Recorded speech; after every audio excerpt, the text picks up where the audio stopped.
First of all, can you please give listeners a rundown of who you are? There's three people on this call. Maybe introduce yourselves and then share a bit about your family's story and your history.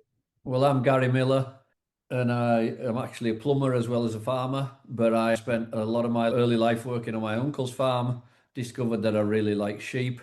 I'm a first generation farmer. My parents had nothing to do with farming, but really like everything about farming, the countryside, wildlife, everything else. Married Hazel, my wife. So I'm Hazel. Yeah, a lot of the farm, what I do is looking after the hens and everything, but I'm obviously the mother. We've got four children between us. This is Tim that's on the call as well. And the other three have been massively involved with the farm when they were younger, but they've all gone different ways. They still help at weekends and such like. So yeah, my involvement is basically keeping everybody happy and fed and just, yeah, trying to keep things running as smoothly as possible. And also, I do the finance of the side of the business, so I'm trying to keep the books balanced a little bit at times. Wow, a very important job. And I'm Tamer, so I'm the second daughter. I've always been kind of interested in the farm, but in the last couple of years, I've started working nearly full time here. I'm 2 days working for the National Farmers Union as well, in our local office. I just do sort of general stuff, working organised events for members and things like that through that role. But what I enjoy most is being on the farm, being outside, working with the animals. I left school and did a diploma in agriculture and then went travelling to New Zealand, worked on farms over there, and then came back and did a degree in animal welfare and behaviour. And since I've worked at Scotland's Rural College and then ended up what I'm doing now. So, Wow, yeah. beautiful. Probably overqualified for working for us. That's awesome. Can you guys share how you got the land if you were not born into this?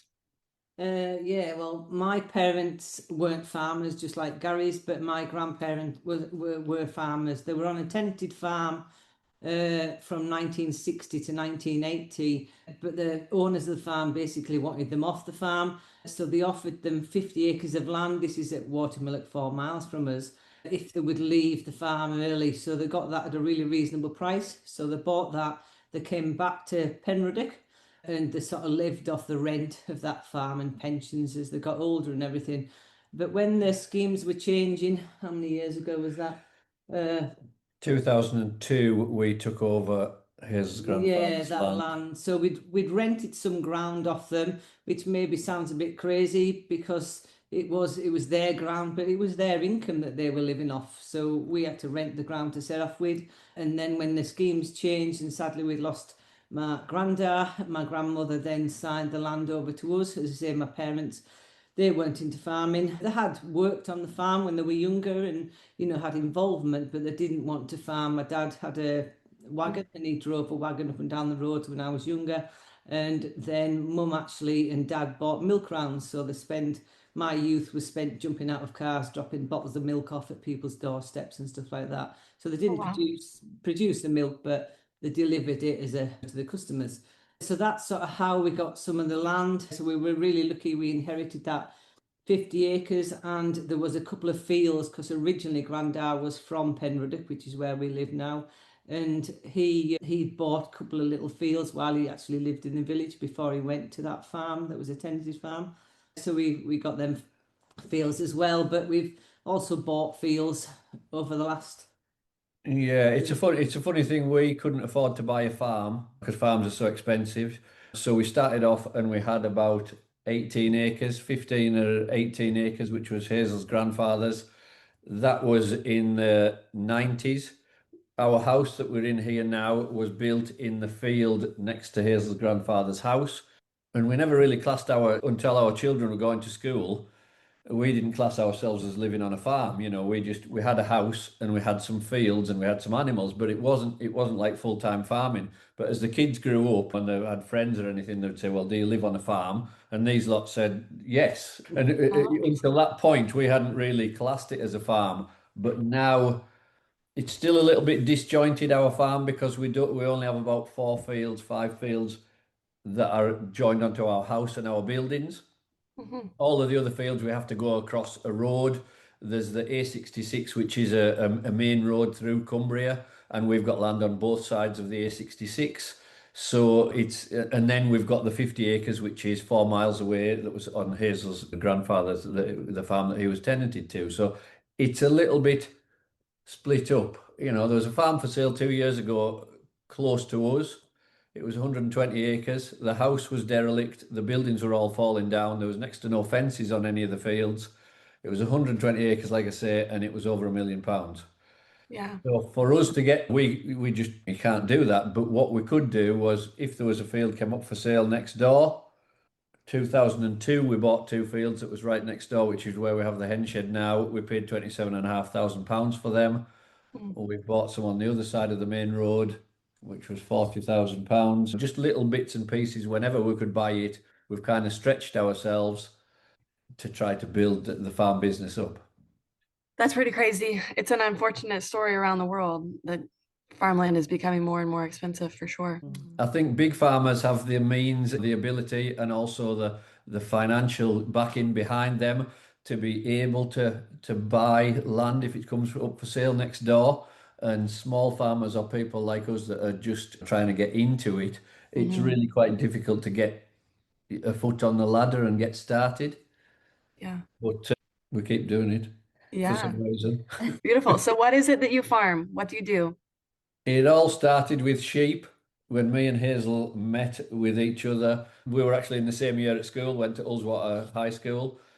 We didn't really know each other that much at school, but when we met up when we were 21, and one of the big attractions with me was that I was a plumber and they were doing their guest house up at the time and they needed a plumber to fit new bathrooms, heating system and everything else. So I ticked that box, and I really liked sheep. So I ticked that box as well. And this is 34 years later. Wow.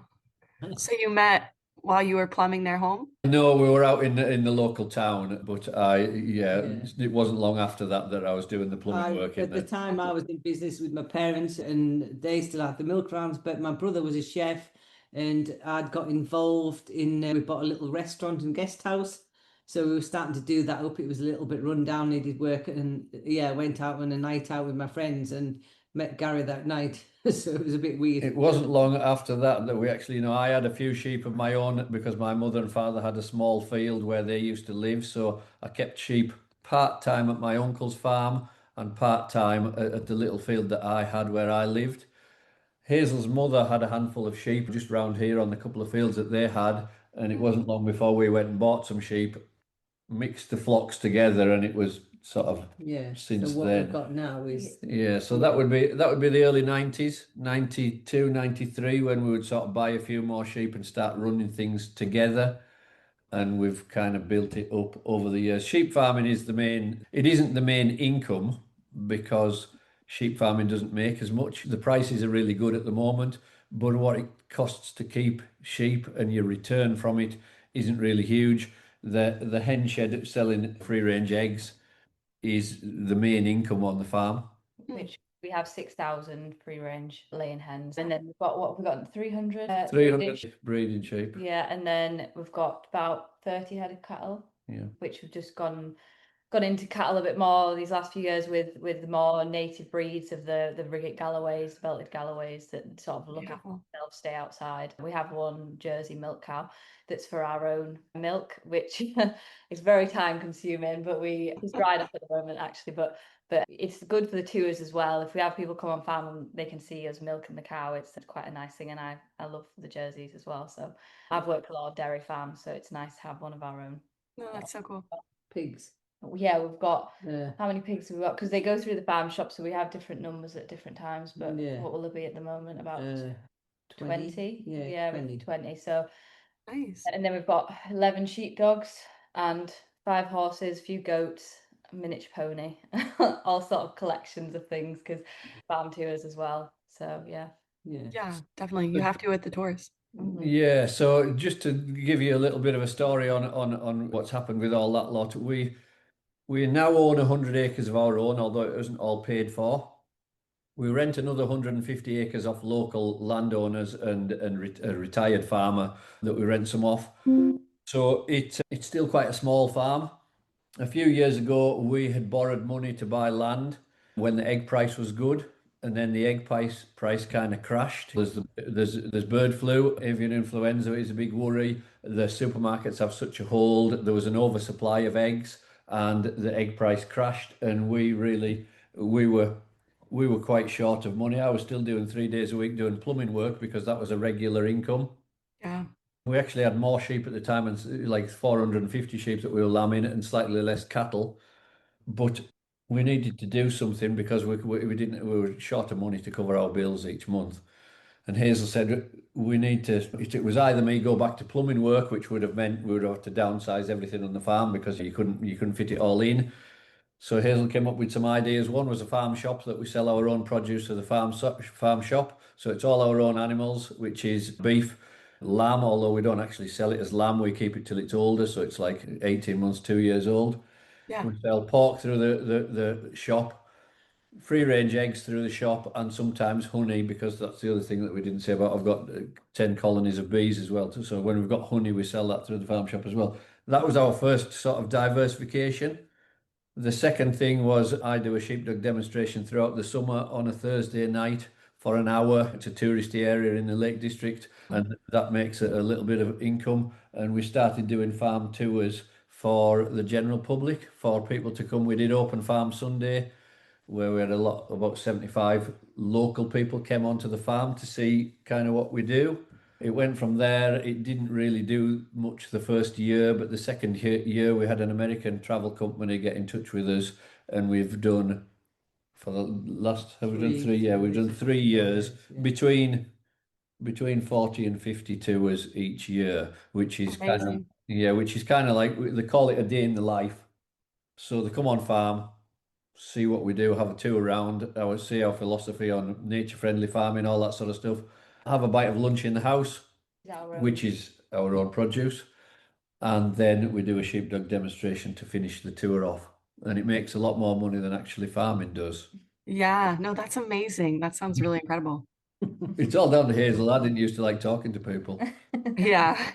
I know. It is a muscle you have to exercise for sure. Yeah. A lot of right. farmers are like that. At the time, we didn't know what would work, and we're still at that point where we're still doing all three. But then I don't know. So we are still doing all three. Ideally, we would have liked to said, "Oh, well, this really works. We'll leave the other two or whatever." But it's hard when they all make a little bit of money. Well, the farm too is probably more. So as a business, we've carried on, and it's allowed us to invest better in different things we wanted to do in the business. So that's sort of how it's worked. Yeah. It's worked well. Very cool. Awesome.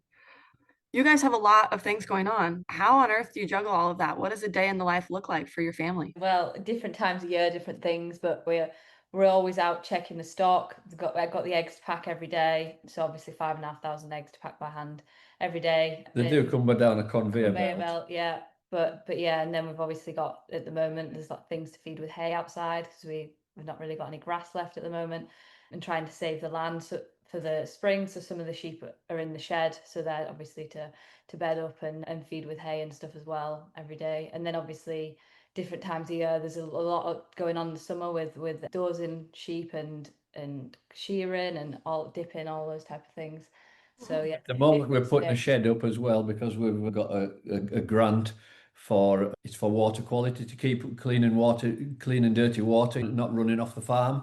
So we're putting a shed up to do that, concreting some yards, and we're also doing our farm shop up because it was just an old stable, and we've kind of lined it out and insulated it and making it into, it's still going to have a rustic look to it, but it's just going to be a little bit more professional. So that's what we're kind of busy with as well. We're doing a food prep area in the back of it, and then what I would like to do would be to make pre-made meals from the farm and source all the veg as local as possible, the potatoes and everything like Mum's that. a really good cook, so she would be good at that, but probably got enough things going on, I think. Yeah, there's a market for it because so much of the pre-made meals are quite processed, and I think to say, well, all this meats come off the farm and the potatoes came from the farm down the road and the veg and stuff, and I think we would actually like to grow vegetables and stuff on the farm, but it's just how much you can do. We would like to fence a bit of a field off and say, well, right, we're going to have a horticulture area to grow that produce and sell that produce through the farm shop, but we would probably need somebody that knew about that to be able to do that, because we've got plenty going on without it, really. Mhm. How we get it done is Hazel's the boss and she tells us kind of what we've got to do and we get on with I it. think so. But Yeah.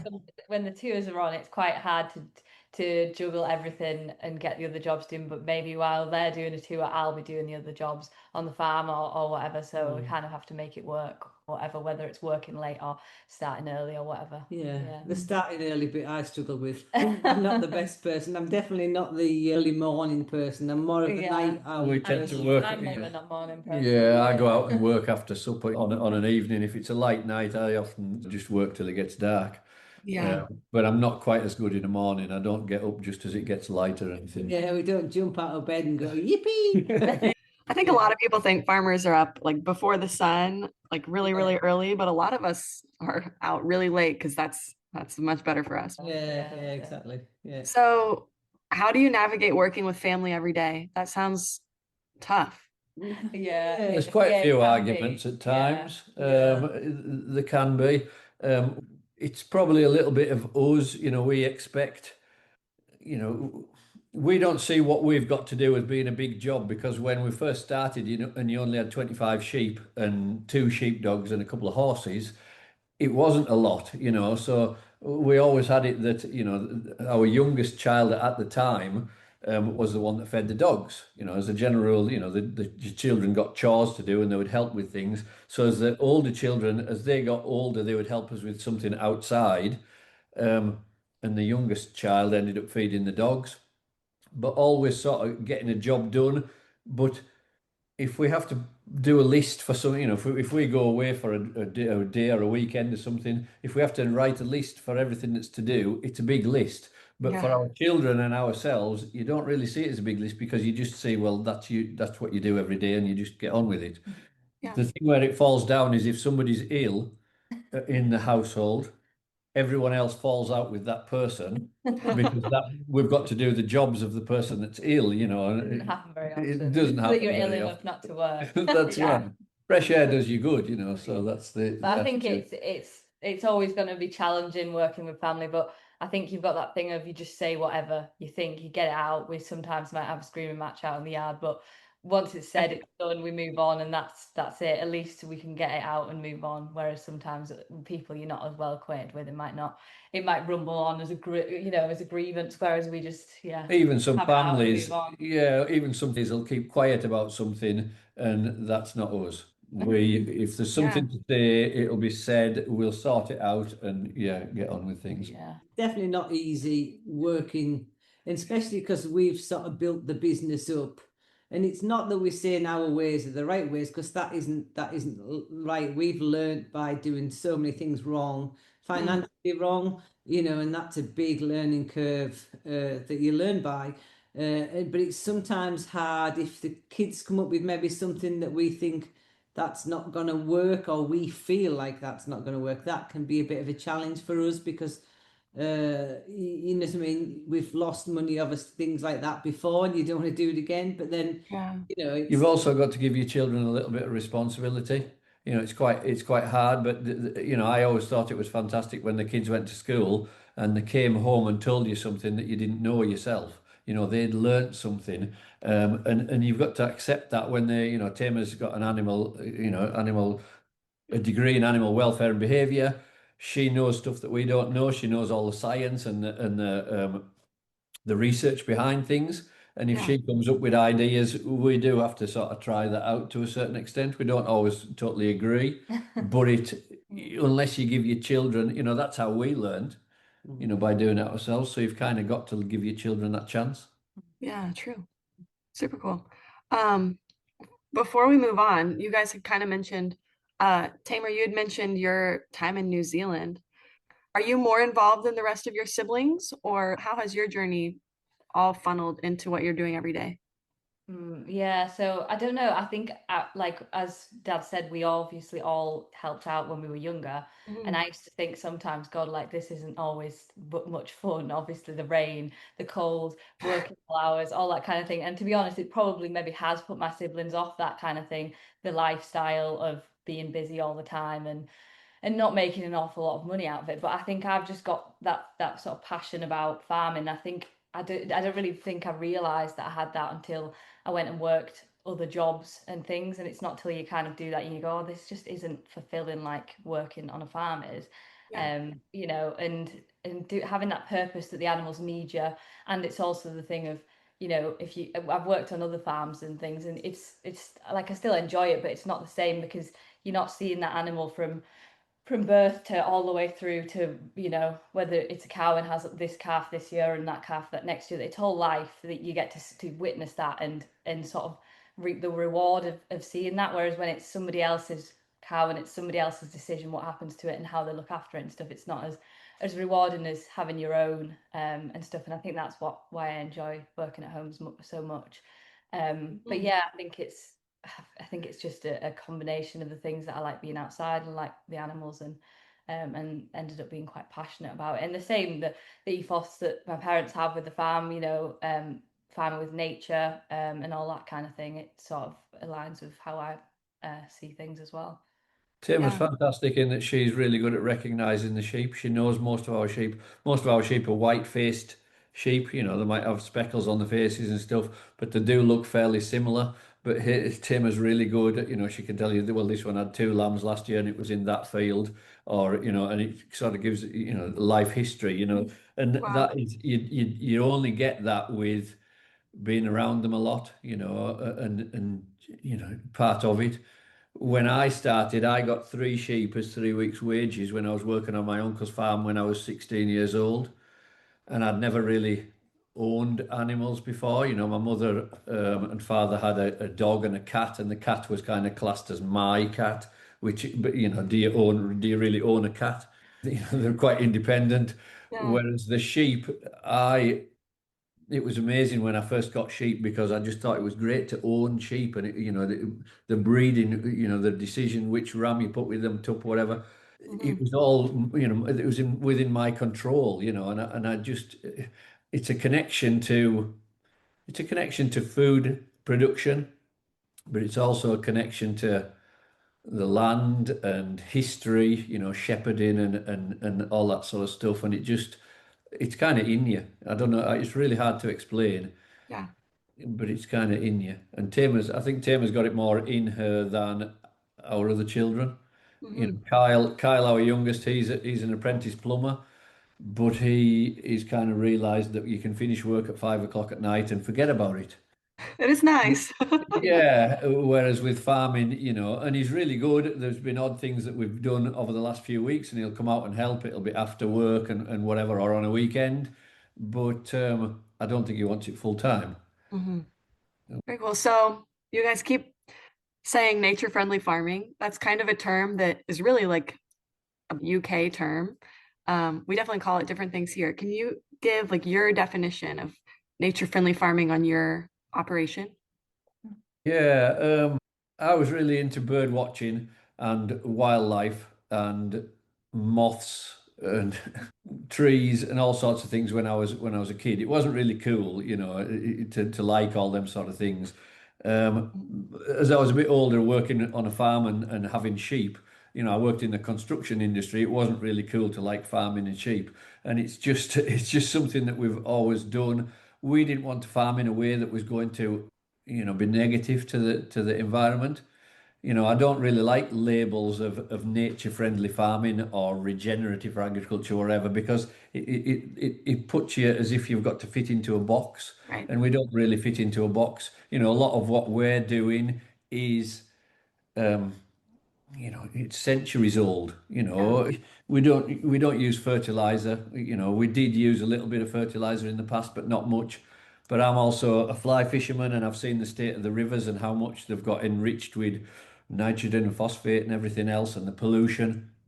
And I didn't want to put, you know, a fertilizer on our land that was going to run into the rivers and enrich the rivers and the lakes and stuff too much. So it wasn't really that much of a conscious decision. It was just something that we wanted to do. You know, Yeah. talking to Hazel's grandfather, he used to lay a hedge a year, you know, and this is something that other people don't do all over the world. But if you either coppice a hedge, which is chop it right off, or lay the hedge, you're creating a stock-proof barrier out of a living, growing, bushes and trees and everything.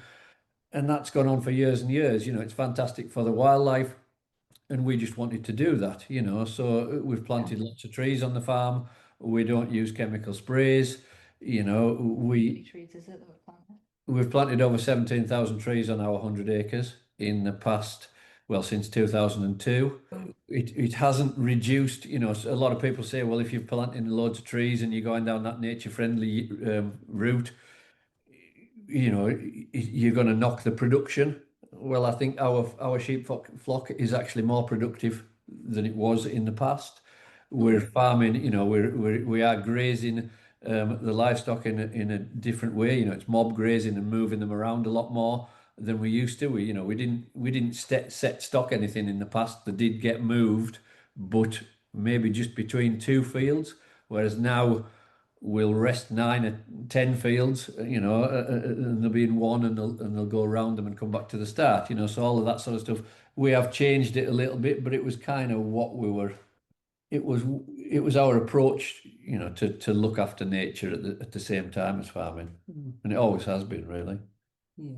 Well, we always thought, why would you not? Why would you want to make, you wouldn't want to make a negative impact on the environment, because that's where you're living with your animals all around you. It just didn't, what I mean, to us. But a lot of people thought we were a bit crazy, and probably still do think we're a bit crazy. But that just, yeah. I think it's catching on though, isn't Yeah, it? Like, it is, like yeah. obviously now the schemes have changed in the UK. You're not getting paid per acre anymore of land that you have. You're getting paid to help nature, which in the past we were doing it. Well, some were in schemes, but doing stuff off our own backs. Double fencing hedges and stuff like that, to protect them and create that corridor for the wildlife and stuff. Whereas now the schemes are paying people to do that. They're paying people to put ponds in and wetlands and places like that to encourage nature to come back. So I think as daft as we might have looked, now people thinking, well, either I do this or I'm not going to be making any money anymore. So it's all kind of catching on, and people, if you got healthier soil from all the things that you do, if you're grazing properly and with the hedges and everything like that, the roots and stuff, and you're growing your grass longer before you graze it and stuff, you've got healthier soil, you've got healthier animals. It like all works in a balance, doesn't it? But yeah, it's not for everyone. Obviously, I think there's a place for, a lot of grain feeding of animals. And I don't know if it would really be viable for everyone to farm in the same way that we are, but because I don't think there would be the produce coming through. Also, but there isn't, it can't be a one size fits all. No, exactly. Yeah. Different farms in different areas. There's it's different ways of doing it, isn't it? So yeah. Yeah. You had mentioned like mob grazing and just some of the things with the hedges. Are there any other practices that you guys do there that maybe are unique or that you found like really work for your area? No, I know one thing we do, all the hedges that we lay is obviously a lot of branches. And a lot of the time you would just have a bonfire and burn them, but we've actually started wood chipping them. And then we sort of use that wood chip in the sheep shed. So when the sheep come inside to get laid in for the winter, we'll use that wood chip on the bottom of the bed, and it kind of helps keep things a bit drier and a bit more drained and stuff. And also when I was at uni, I actually did one of my studies that I did was looking at lameness in the house sheep. Obviously it becomes a bit of a problem when they're inside. And we looked at sort of straw versus wood chip, and we found that the wood chip had a lot less incidence of lameness and severity, because like the straw obviously gets quite clagged up on their feet as well, but also just staying a lot drier. And it's actually sometimes they suggest that there's sort of antibacterial properties in the wood as well. So yeah, that was quite a we also look we at did. we look at that as a bigger picture as well, because we use wood chip in the hen shed, in the scratching area for the hens, because there's an area in the shed that they can go down onto the concrete. They're on slats for a lot of it where they get fed and drinkers and stuff like that. But that scratching area, it keeps it drier with the wood chip. Also, when we muck the sheds out, that wood chip actually goes into the midding and among the muck, gets spread back onto the field, and your mycorrhizal fungi and everything that comes from the wood being broken down, that's good for you. You know, it's looking at the big picture, you know, to try to think it's all a cycle, and we want everything to work together. Some of the stuff that we've done on the farm with the trees as well, some of it's been a shelter belt. You know, we're 900 feet above sea level. We're in a high rainfall area. It's often windy and wild here. So if you've got trees, it's a bit of a shelter, not just for us when you're out working, you know, around the farm, but the animals, you know, also the benefits of it through the summer. You can guarantee if it's a hot sunny day, and we don't get loads of hot sunny days here, but if it's a hot sunny day, all the sheep and the cattle will be in the shade of the trees, you know, so there's lots of advantages from that as well.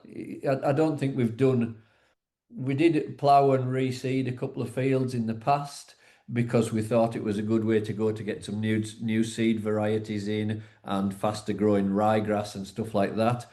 Yeah. But we've kind of come back to the idea that some of the more native and traditional type grasses and things that you would probably class more like as weeds. We've got a lot of wildflowers and herbs and all sorts of things like that in a lot of our fields, and we really quite like that because it's you know, you see more butterflies, moths, insects. Also, the sheep and the cattle seem to like them fields better. If you've got just a monoculture of ryegrass and white clover, yes, it's really productive, but if we mow them fields and make it into hay, they don't actually like them bales quite as good as our own, you know, that's like Yeah. the species rich hay meadows and stuff like that. So, you know, it's not something that we said, you know, we did it at the time and then kind of thought, well, there was no real need to do that when. It's And also, you know, like as I said, we spent the money. It was £350 an acre, and really, it wasn't any benefit to us. So Yeah. if you lose money on something, that's a fast way to learn, isn't yeah, it? it is, and it didn't make it any better. Well, in fact, it made more problems, didn't it? Yeah. Yeah. Right. More weeds. Some of the fields we bought a couple of fields, and they had a proper problem with dockings, you know, which are a deep rooted plant, which is sheep don't eat it. It's, you know, and the reason we ploughed it we used Roundup glyphosate at the time to try to kill them all off.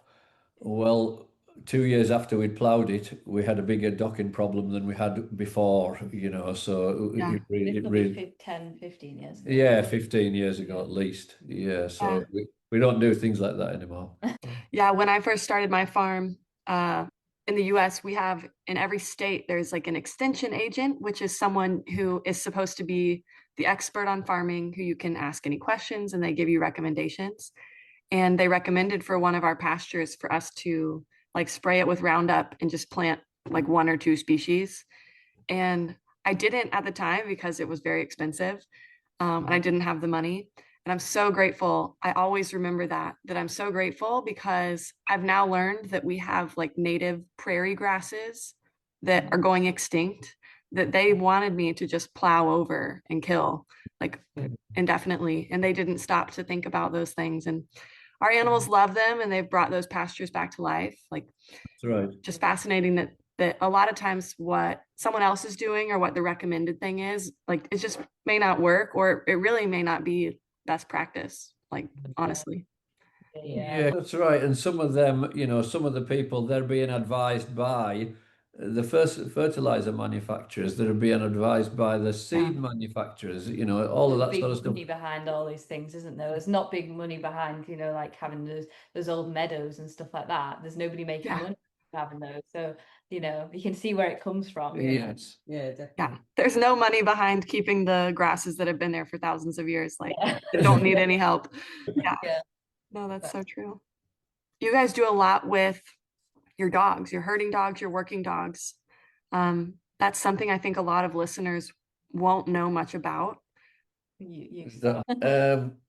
I really like sheepdogs. I used to work on my uncle's farm, and my uncle and my cousin didn't have very good sheepdogs, which meant that I did a lot of the running around and chasing the sheep. And for anybody, if you've got any number of sheep, you know, they had 450 sheep at the time. The sheep really take the mickey out of you if you haven't got a dog.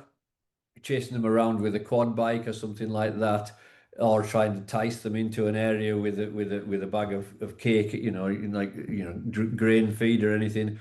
It doesn't always work. I realized quite quickly if you've got a decent dog, it just makes things 10 times easier. The sheep respect the dogs. If you've got decent dogs, you just get things done so much easier without the fuss, without the hassle. Um, Also, now that we've got bigger mobs of sheep and we're moving them around, we have a lot of little roads in this area, small fields, and that to move around different areas. If you didn't have good dogs, you couldn't work, you couldn't manage our flock and well, even our cattle. We move our cattle around regularly, and the dogs are usually there, to help us move them. It just makes it a lot. Explain though how we start the training of the dogs and at what ages and Yeah, so I like it doesn't interest me buying for some farmers it's probably the right way to go to buy a trained dog, a dog that's already been trained. But I like to get a dog as a pup. I like to learn it a lot of manners and basically how to behave before it goes anywhere near sheep. I usually pick a sheepdog that's I'm really bad with people's names, but if you've had a sheepdog and you've got in the prizes, not even in this country, but different places, I usually know how your sheepdog's bred. I'll know its parents and grandparents because I focus on that stuff. I really like certain lines of dogs. If certain lines of dogs and their offspring, I take notice of how they work and how they think and how they do when they go to sheepdog trials, stuff like that. And I'll pick a pup that I like the breeding from. We do breed odd ones ourselves, but basically as a replacement for one of our older dogs usually. It all starts with their instinct. They have to have an instinct to want to herd the sheep. You could let a young pup into among the sheep at 5 or 6 months old, and it would use that instinct and it would chase after them. It would probably split the flock up. It might try to grab hold of one, pull some wool, probably end up pinning some of the sheep into a corner of a field, and it would sit there looking at them. That's its instinct, and that's really good. But we want that instinct to be working with us. So if we have the pup as part of our pack and part of our family. We learn them some manners. We don't let them jump up. We learn them to sit, lie down. We don't let them barge through a door before we go through the door. If they're shouting and if they're barking and stuff like that, making a noise or being naughty, we will tell them off, and they then learn that we're the pack leader. Once you go to into a field with a dog like that, maybe not on the first training session, but half a dozen training sessions in, the dog will realize it only gets to run around the sheep and do what it wants to do if it's working with us as a pack leader. Once you start to get that, you can then mold the dog. If you walk a certain way around the sheep, if you're stood in the right position, the dog usually likes to be on the other side of the sheep from the handler. So there's sheep in the middle, and the dog will be on the other side. If you move in an anti-clockwise direction, the dog will usually balance the sheep, in the anti-clockwise direction. Or if you move clockwise, the dog will move clockwise as well. You start to put commands on that. So you learn them a left and a right. You'll learn them a stop, which is usually lie down, and then a walk on, which is just to walk towards the sheep. Once you've got all of that in place, you can then start to do jobs with the dog. Wow. It's a long-term thing. Some dogs, I've got a dog at the moment, which is 2 years old. No, 6. What Which other? one? Well, yeah, I've got one at 2 years old. I've also got one at 18. I was thinking of Dottie. Dottie's what, It's a year and 16? a half. Yeah, 18 months old. Tamer's got one out of the same litter, and Zach, a lad that works here, that's a friend of Kyle's, he's got one out of the same litter, and Tamer's and Zach's dogs are working really well, and they'll go around the other side of the sheep and they're stopping and they're doing really well. And I'm really having quite a bit of bother with Dottie, this little dog, because I can't get to the other side of the sheep. She'll chase after the sheep, she'll run alongside the sheep, but yeah, it is working, but they all come along at different stages, So Zach and Tamer are actually doing jobs with their dogs at that age, whereas I'm still in the training field and not really doing any jobs with her yet, So it's all learning the dog what we want.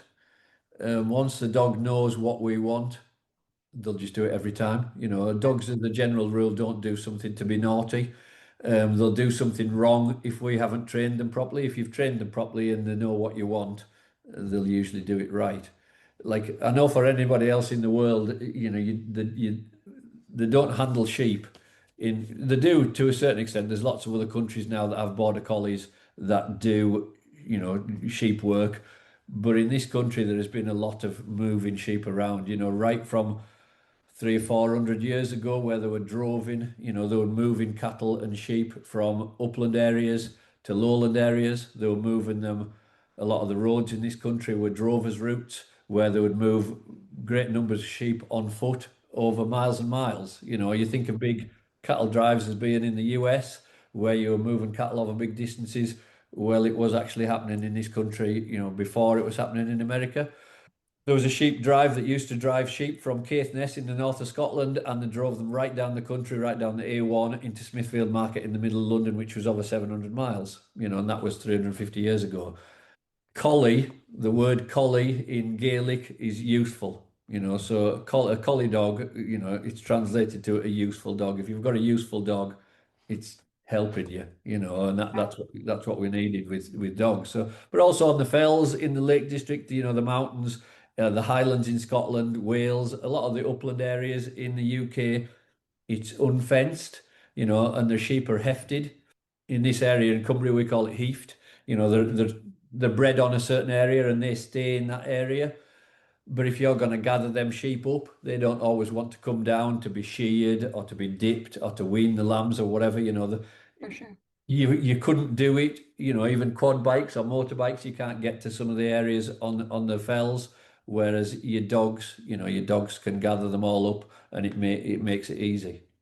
Yeah. Also, when you're saying about training them on the commands, eventually we'll put them onto whistle commands. So it's much sharper. So when they're working really long distances, they can hear from the whistle rather than the voice. That And is that so fascinating. that works exactly the same way. You know, we learn all of our dogs. Usually, away to me is a command for the right, you know, for them to go anti-clockwise. You could learn them right, but you could also learn them up and down. You know, you could say well, it doesn't matter. You know, the command is just you have to associate that command with the way that the dog's going to go. Once you've done that lots of times, once you say away to me, it just turns to its right and it'll go around them. And come by is the command for the left-hand side, but your whistles are a variation. You know, And Dad has lots of different whistles for each different dogs. Well, some of them will have the same ones, but if he's going to be working them together, he'll try and have them so they've got different whistles. So you've got like sets of whistles in your head for different dogs, and you need to remember them. Which is Wow. sometimes I've got one that I've trained on whistles, and then the other one, Kit, that's coming on now, is a year and a half old. I'm just starting to put her onto like different whistles, and it's so hard in my head to get the right one. So I don't know how Dad does it with so many others. but it's usually, you know, I usually have a sharp whistle on one side. Is it like away to me and he's come by. So, you know, they're a totally different sound. And then there's variations like can be to the right and it can be to the left, you know. So it's just once the dogs get used to it, the no, it's usually me that gets it mixed up rather than the dogs getting it mixed up. Yeah. But then it depends on the dog's temperament because we do have dogs that'll take everybody's whistles. You know, you'll whistle a left whistle and they all go left, whether it's their whistle or not. But then the better trained ones, the ones that I compete with at the sheepdog trials, they get quite good with it. Some of them are just like you'll train them and you'll maybe do the trials and stuff with them, but they're maybe not built for doing the precision of a trial, whereas they're maybe just better working on the farm and getting jobs done at maybe a little bit too fast sometimes for a dog trial. Yeah. Yeah, they're all suited But, to different things really. it can be rough and ready at work. You're not you know, Yeah. as long as you're rounding the sheep up and you're moving them around and the dogs aren't misbehaving, you know, pushing them too fast or anything, you know, you're okay with that. Whereas when you're at a sheepdog trial, it's about getting the sheep under control, nice and calm, keeping it flowing, making sure that you've got nice straight lines the way the sheep are going, getting them through the gates and into the pen and all that sort of stuff. So it gets a little bit more complicated. And I'm still at the bottom. I'm not the level of a lot of these other sheepdog trialers. Yeah. Can you share a little bit about the sheepdog trials for people who don't know what they are? It's just a working test, really, of how, how your dog can handle sheep. A lot of the smaller trials might just be on 3 sheep, but if you go a lot of the bigger trials, it'll be 5 sheep. Sheep, everybody gets different sheep. You'll go to different areas. Some of the hill trials will be your hill breeds. Sometimes you'll get lowland breeds, which are a lot heavier, as in they won't move away from the dog as good. Sometimes it's a smallish field. A small field could be maybe 200 meters to the other end of the field to where the sheep are. So they start off with the sheep at the other end of the field. And if it's a nursery trial or a novice, which is for your younger dogs or your dogs that haven't progressed as far, you send your dog on the gather, which is an outrun, and you can go either left or right. That's to get to the other side of the sheep. If they go nice and wide around the sheep and don't disturb them, you'll get your full points. If they cross the course or anything like that, you'll start losing points.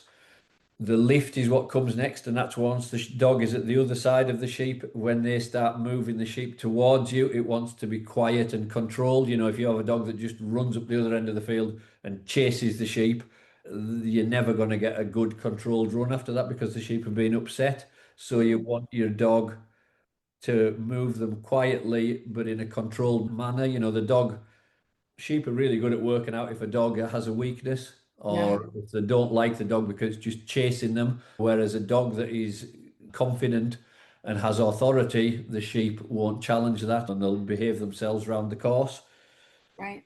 Then comes the fetch. That's supposed to be in a straight line down the middle of the field and back to the handler. And you've got 2 gates in the middle of the field, which are 7 yards apart, traditionally. And you've got to get your sheep through them gates. If you miss the gates or your sheep are offline, you'll be losing points. Then you start driving element, which is pushing the sheep away from you. So it's usually in a triangle. You'll push them away to one side of the field through 2 gates. You'll do a cross drive, which is across the field in front of you, through another 2 gates, and then you fetch them back to yourselves. And if you go offline or miss the gates, again, you're losing points.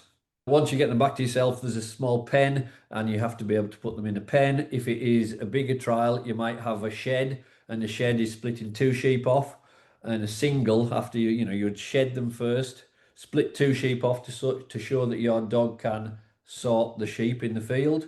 Often when we're in the field, if we have something that's ill or needs its foot treated or anything like that, we'll split off 2 or 3 sheep, get them into a corner. We can get them in the back of the quad bike trailer or catch hold of them, and we can inject them or treat the foot or whatever's needed, rather than gathering up 200 animals or something. So that's just a working thing that your dogs do. And I used to think that, I'd go to a sheepdog trial and I'd be reasonably pleased with my dog. I'd managed to get them through the gate, and I'd maybe get them in the pen. And I used to wonder why I was not in the prizes. But basically, you've got to have everything perfect. And there's a lot of good dogs and good handlers around that will win trials. Well, I've actually won a couple of trials myself with 93 points out of 100. And you haven't had a lot go wrong if you're only dropping 7 points. So but it's basically a working test. You're comparing yourself to other shepherds and farmers and sheepdog handlers, and sometimes you'll have good days and sometimes you'll have bad days.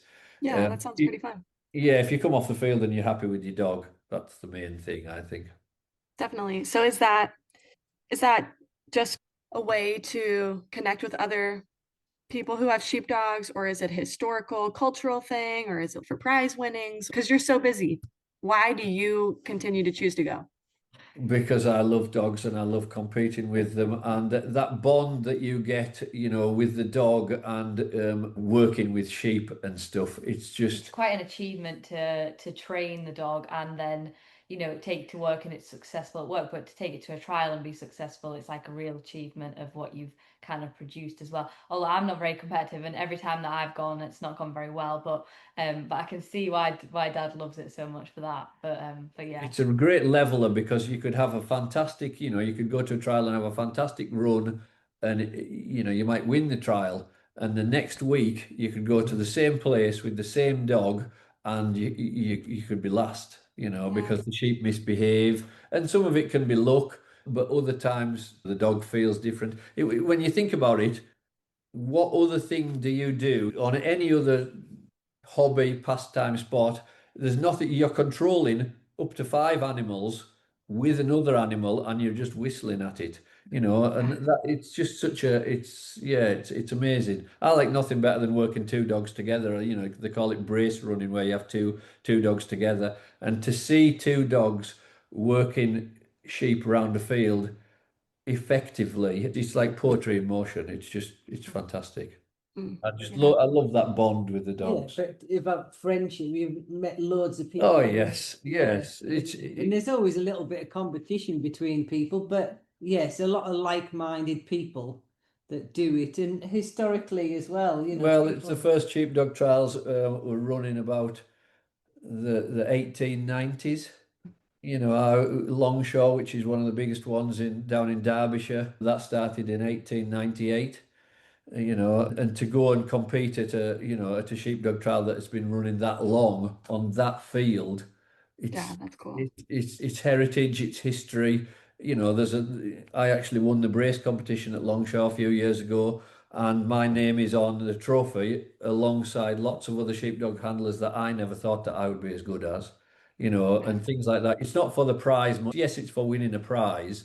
We aren't doing it for money. It's just that thing of, going. Yeah. But also we've been to Devon, we've been to the north of Scotland, we've been all over the country to go and compete with the dogs and meet other people, see other good dogs and other good handlers, and it's part of a community, and it's sheep farming. It's all about sheep and handling sheep in the Mhm. correct way. That's beautiful. Yeah, it is. It's fantastic. So I'm sure you have so many memories with the sheepdogs. Do the three of you have favorite memories with the dogs over the years? You said about calf, didn't you? We had a sheepdog a few years ago called Oh, Cap. okay. We had we had some troughs that went through the sheep were all in at lambing time, and we had some troughs, and Cap was convinced that there was something under one of these troughs. Right, yeah. And I wasn't. I think I was at work at the time. You Yeah. had the Cap, and he was looking under this trough the whole time. And Hazel thought, well, I'll have to have a look and see what's going on. And he had found that there was a lamb that had been born, and it had got stuck under the trough, separate from its mother. And without the dog, that lamb would have died. We wouldn't have known. It was being quiet. It wasn't making a noise or anything, but it was stuck there. So things like that. There's other times I had a dog called Snip. I was loading some cattle, some heifers that we'd sold to someone, into the trailer, and they burst a gate open next to the trailer, and there was two heifers that was, well, three-quarters of the way out, and just about any other dog, them cattle would have gone over the top of the dog and they'd have been out of the shed, and we would have had to start all over again. And she stopped them and reversed them back, and things like that, invaluable. But I have a bearded collie. All of our other dogs are border collies. But I think, when was it? You've seen an advert in the paper for bearded collie pups, and I said, oh well, we were going to get another dog.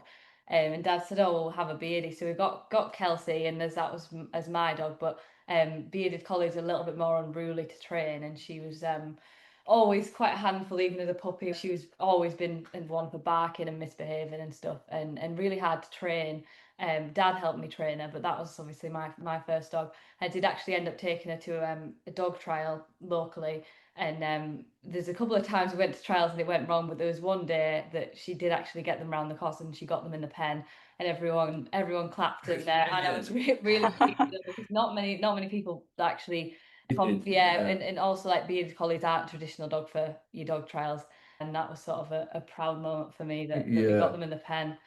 She's 13 now, so she's about retired, she's but a she's bit a older. fair character though. So yeah, Some of my most memorable, winning that brace competition at Longshore was fantastic. Sometimes some of the sheepdog trials that I've been to where I haven't actually got in the prizes, but I've had really naughty sheep that wanted to break away and not stay together and stuff like that, and lots of people would have walked off the course.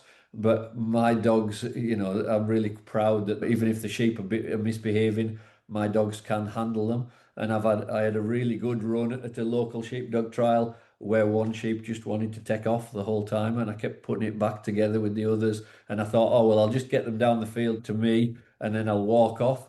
And then I thought, oh, well, no, I'll just carry on and I'll drive them round. And then it split off again. And then at the driving, I thought, oh, well, I'll just walk off and retire.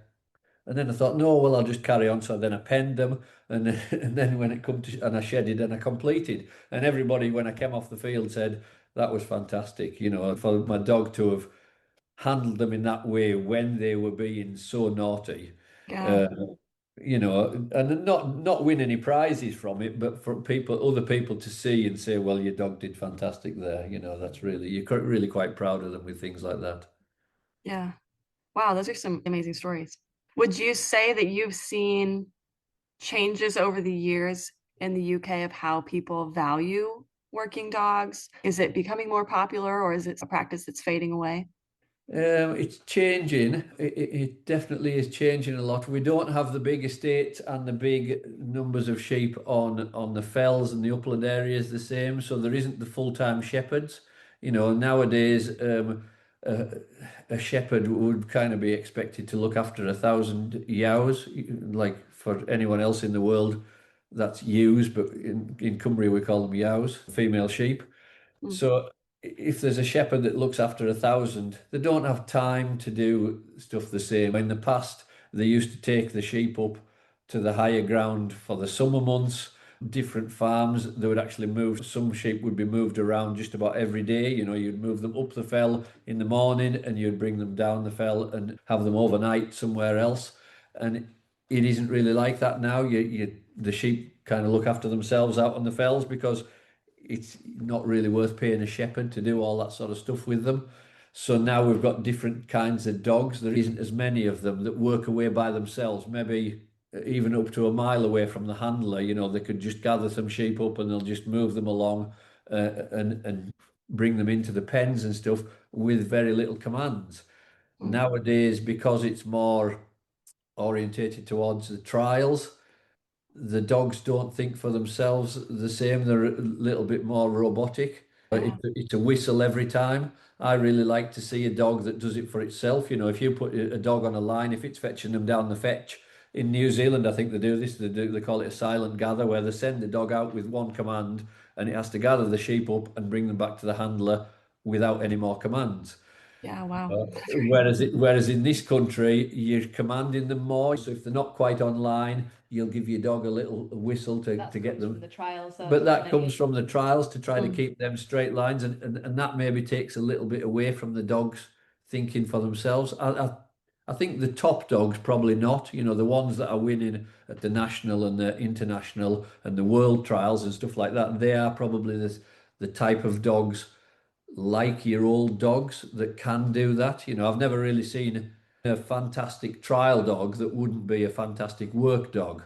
Where sometimes you'll have trial dogs that they're quite good and they'll get away with it at a trial, but they're not good enough. They haven't got enough push. They haven't got enough, you know, think for themselves and enough authority for working awkward sheep and stuff at home.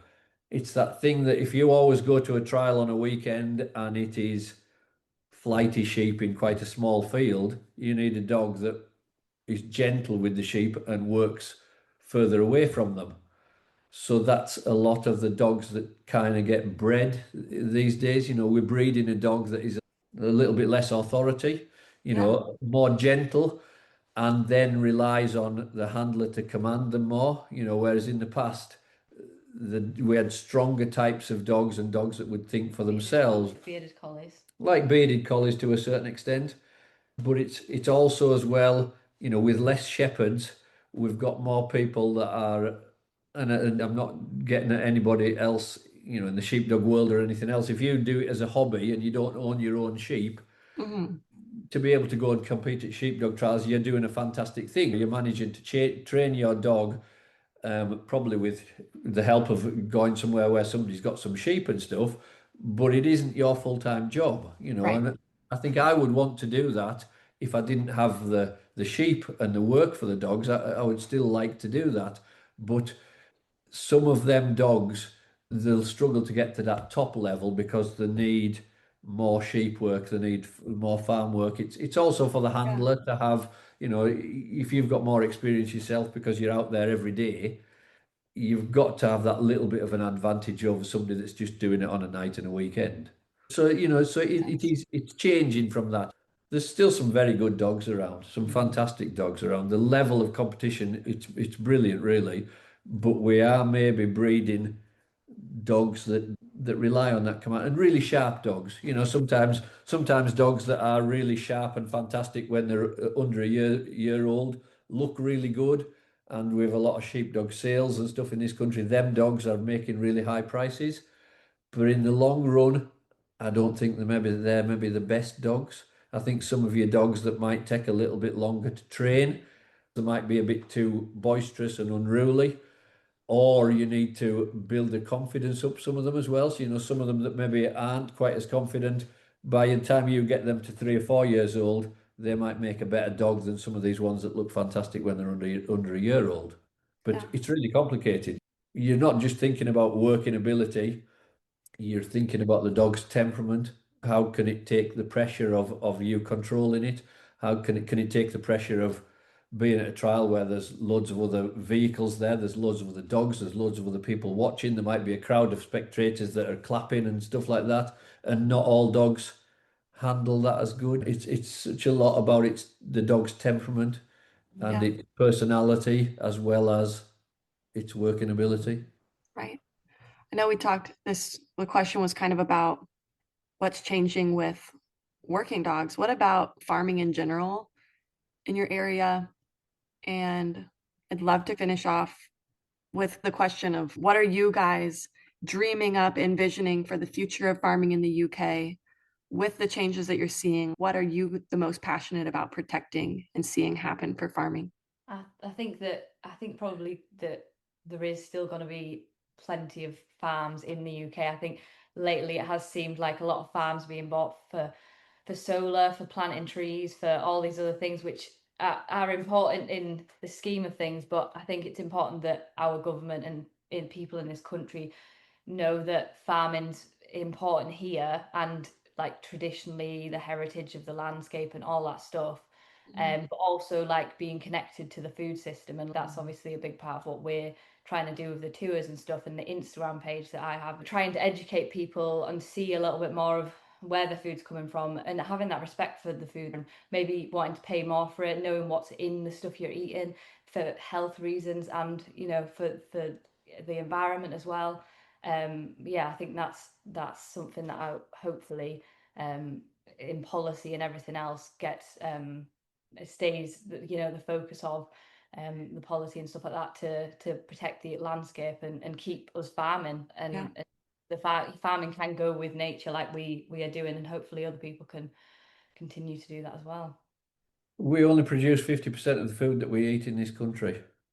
Global, everything's globalized now. We're affected by the war in Ukraine or politics in America or lots of other things, wheat prices, beef, the imports and exports and all of this sort of stuff going on. Our government in this country has pushed to have cheap food. We've got really quite cheap food in this country. Um, that possibly helps our economy because it gives people more money to spend on other things. In the 50s, after the war, 33% of people's income went on food. In this country now, it is 6% of people's income that goes on food. And I really don't think, there isn't anything more important, a Netflix contract or a new mobile phone or whatever it is not more important than the food that you eat. The food is the most important thing.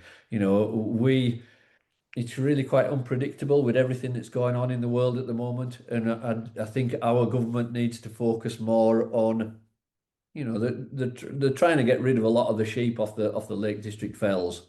Yeah. Sheep have been in this country for 6,000 years. We've been farming in a big way, and I know sheep, the way the government policies have worked and everything, they've pushed in the past. You've made more money if you kept more sheep. That wasn't really the farmer's fault for keeping more sheep. It was because sheep weren't making much money, but if you kept more, you were getting paid. The government was giving a subsidy towards it. The subsidies actually first started as a compensation sort of payment to the farmers because we were producing food that was undervalued. so it topped up the farmer's income. Yeah. All of that system, the food, it doesn't really work. It can't be blamed on the farmers that, well, you've kept too many sheep, because the farmers were struggling to make money. Right. It's a funny thing they're pushing now. They want more technology in farming and stuff like that, and they want less sheep on the fells and stuff. Basically, if we're going to live on off our soil, which we all, anywhere in the world, any civilization is living off the soil. If we don't look after the soil, we won't have food in the future. The only way to produce more fertile soil is to have grazing herbivores in the mix. It's part of the system. Cattle and sheep are being part of that. We need to get a balance. We don't want it to be overgrazed, but we don't want all of these sheep removed from the fells in the Lake District or the upland areas in Scotland, Wales, wherever else in this country, because we are just about the last rural industry that's left. In the Lake District, we used to have mining, we used to have coal mines, we had copper mines, we had lead mines, we had quarries producing slate. Slate was shipped all over the country. We had woodland workers producing timber, coppice, all sorts of things that went on in the rural areas. And the way that it's going to go is that Cumbria is just going to be a rich person's playground, and there's going to be there's only farmers left. Everything else has been lost. So we're the last working actually on the land. On the stuff land, like yeah. that, and it's a tradition that needs to be carried on. But it's not only a tradition, in this country that we read. I don't know if you can see behind us. Got a bookshelf full of books and stuff, and we read a lot of books. And there's a lot of these conservationists that say, well, sheep farming it isn't value. It doesn't make money. If there wasn't for a subsidy, farmers would not be making money from sheep farming. In this country, there's 220,000 sheep going to the food chain every week. How can that not be a worthwhile industry to be in? People are eating this meat. It's like fruit and vegetable growers. There's orchards being ripped up in the south of England. They're taking all the trees out. They're not producing fruit anymore. They're putting solar panels on the fields instead, which I know solar panels are a good thing because it produces electricity. But we're importing all of that fruit from somewhere else, Spain or North Africa, loads of different, and they've got water shortages, so they're having to irrigate all of this fruit. You're exporting your problem to somewhere else. Yeah. And we need to think about doing that, but also technology and everything. This sounds like I'm ranting on about this. No, I love everything you're saying. Well, this thing about having more technology and tractors that drive themselves and stuff like that, AI for the future, it's crazy. It's really what's everybody going to do in the future? To me, we want more people working on farms. A farm that has 3 people employed at the moment, wouldn't it be better if that farm was employing 10 or a dozen people? If it could make enough money that it could employ them people, we need more of people connected to the back, like Tamer says, that education and that people, it's, the stuff's there to say, if people grow vegetables, they then appreciate them vegetables so much more. If you get your hands in among the soil, it boosts mental health. it produces everything, endorphins in your system to make you feel better. There's so many things that we want people to get into with farming and stuff like that, and appreciate and realize, it's like the valued it's like corporate companies. There's about 6 corporate companies that produce that control 90 something % of the food that's eaten in this country, and a lot of it's ultra processed food. We want to get away from that. We don't want corporate companies making loads of money from producing a food which is not good for people. We want people to be appreciating local food, less food miles, seasonal stuff, eating stuff that's been born, raised, grown, produced, in these local areas. I love what you said about like how people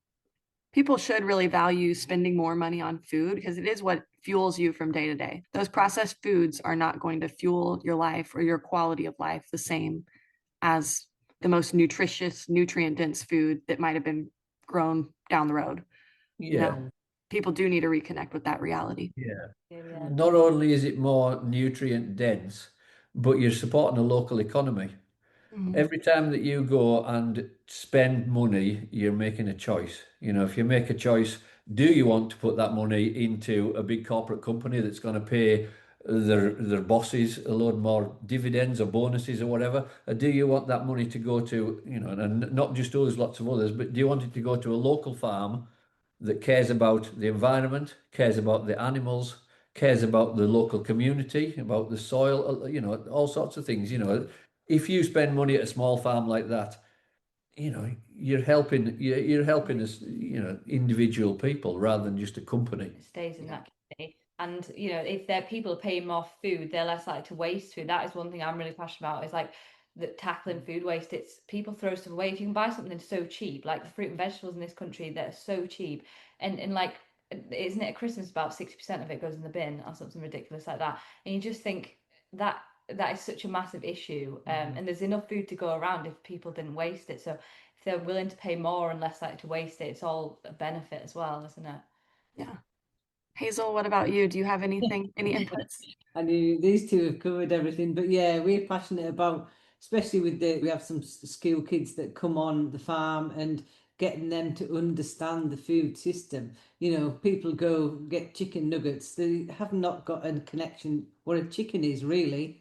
Never mind how much crap's probably in the chicken nugget, and that's what we feel really is that connection and just that understanding, and then that respect, and then that zero waste, and all them things follow through. But yeah, children is where you need to aim things to, isn't it? Because that grows with them children as they grow. And there is like is it countryside stewardship that we get, that we can get paid for having so many visits a year. So like stuff like that is good, and getting those people on. So it's like for it's like school kids and stuff that come onto farm, and they'll do like a tour or a session on the farm.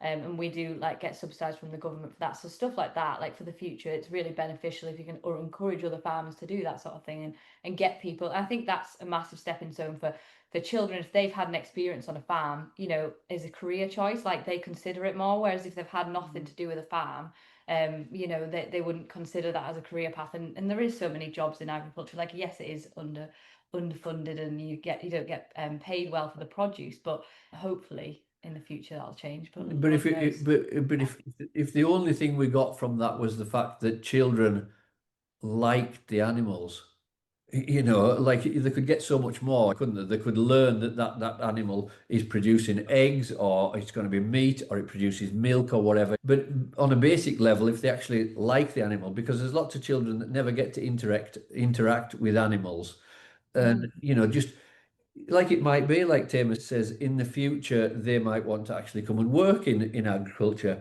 But if they just think where the food's coming from and stuff, they're the future, aren't they? They maybe want to spend the money more wisely. They maybe want to support them, maybe want to work on farms, but it's that planting those seeds. Yeah, we work a little bit with the Carlisle College in the catering department.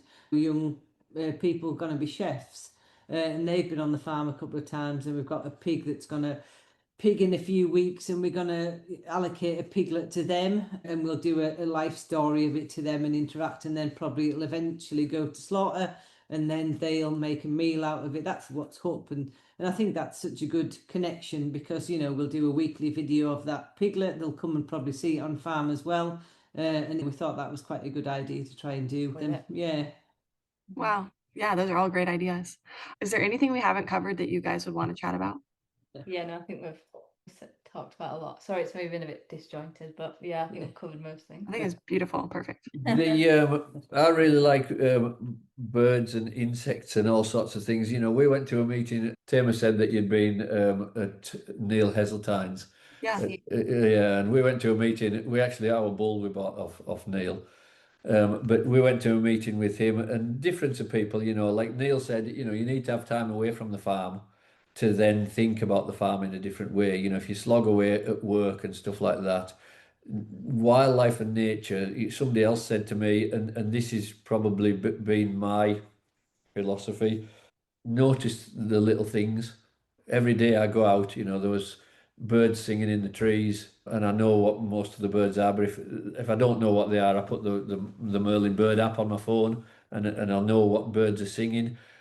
We went from having, I've got a list of birds that we used to have on the farm, and we only had 25 acres at the time, but we had 36 species of birds on the farm.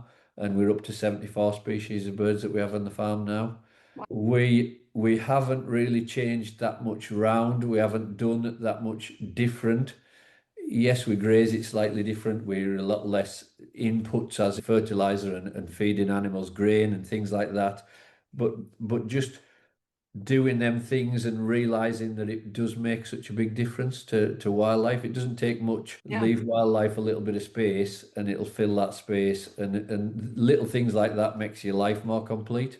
If there's a chimney sweeper moth or a grasshopper out in our garden, I'll stop and look at it because I like to see stuff like that, and just them little things every day. It's part of the farming life, and it's part of just enjoying being around your animals. You can be so busy that you don't stop and look, and sometimes you should just stop and look. Yeah.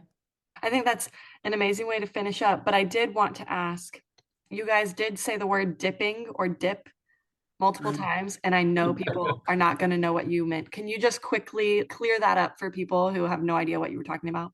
So we tend to dip the sheep once a year, which is basically just putting them in a big tub of water with a sort of chemical in, which gets rid of any skin, like sheep scab, mites, anything like that. Unluckily for us, we have got some bordering fields that there's some neighbours who occasionally have sheep scab, so our sheep sometimes catch it off them, which is unfortunate because we have to dip all of them again.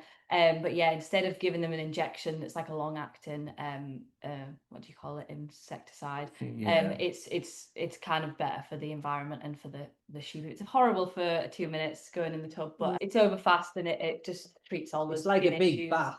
It's like a big bath, and they yeah. have to go in, and they're in for about a minute each, and they have to have their head plunged under, because a lot of the mites can live around their ears and stuff. On the chemicals, we sort of said we want to reduce chemicals and stuff like that. A few years ago, there was people that had got ill from the chemical that's in the dipping, and it's organophosphates that's in the dip. It can be harmful to people's health if you don't wear the protective clothing.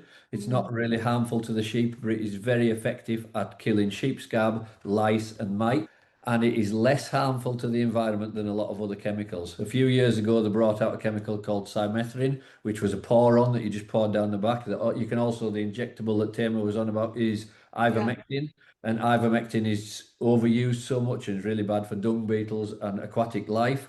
The cymethrin was 100 times more detrimental to aquatic life than organophosphates. So we've kind of gone back to the dipping. As an industry over the years, we've gone back to dipping the sheep with organophosphates because not long after they've dipped, the chemical's ineffective. If it gets spread on the fields, which we have a license to spread the dip onto a certain field, it breaks down really fast in the soil and stuff like that, so it isn't as harmful to the environment. But the way that the sheep industry is, there's a lot of sheep still get moved around. At one time, dipping sheep in this country was compulsory. You had to dip twice a year, and it was getting on top of the sheep scab problem. Nowadays, there's people that don't bother as much, so the sheep scab problem keeps coming round. If you have a sheep that's left that hasn't been dipped, it will be infected, and then it'll reinfect your whole flock. So once a year we do all of And ours. it's awful for them. If you've ever seen them, you know what I mean? It's like a mite that burrows in the skin. You can't see it on the skin, and obviously their wool all falls off. They lose loads of weight. They go really poorly and sick. So yeah, it's really important we keep on top of it. Well, thank you for clearing that up. I know people were gonna Yeah, that's be mad that I didn't ask. Yeah, perfect. I really appreciate you guys giving me your time. It'll be really fascinating for people to hear, especially about the dogs. Thank you guys. Thank you. Yeah, Thank you. thank you. Thank you Yeah. very much.